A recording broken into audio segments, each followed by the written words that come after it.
you talked about like making an in-season adjustment in terms of your punting strategy. Is that something that players should look out for? Like they see like maybe through trades or through waiver acquisitions that their build has transformed and shifting into another punting strategy. Is that something you recommend?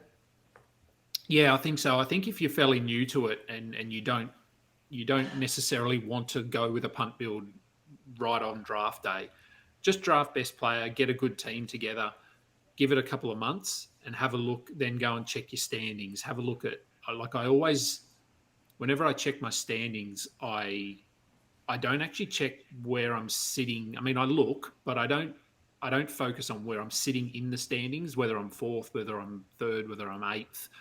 I have a look at the categories for the season so far. So where do I rank in assists? Where do I rank in blocks? Where do I have a look at every category? That's a very easy way to go, okay, look, I'm second in rebounds, blocks, I'm first in field goal percentage, I'm fifth in points, but I'm ninth in assists and 12th in steals. So you could say, you can go one of two ways there. You can go, okay, I need to get some guards, or I'm going to go with what's working for me and I'm going to trade away.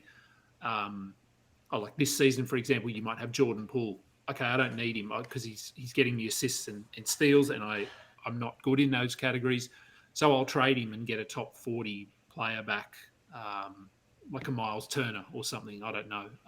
So yeah, I think that's very valid and a good strategy to have. Um, but I mean, you need to give it enough time. So you don't want to do it after 2 weeks, obviously, because you might have had a guy out. So give it a month, give it 2 months, but then go and have a look at your standings, because that is something you need to factor in. If you are punting, you won't necessarily be top of your standings, especially in a category format, because if you're playing head to head each category, which will mean you get a point for every category that you win every week. So if it's a 9 category league, you can win 5-4, you can win 6-3, you can win 7-2. If you're punting, so in theory, you're only going to be good at, I don't know, 7 categories, for example, if you're punting 2. The most really that you're going to win is 7-2 every week. Whereas there'll be some teams that might have just drafted really well who might get some 9-0 wins or 8-1 wins.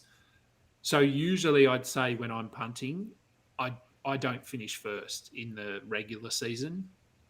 You usually do enough to get into the playoffs, so you might finish fifth. But then from there, you just win because you dominate those categories.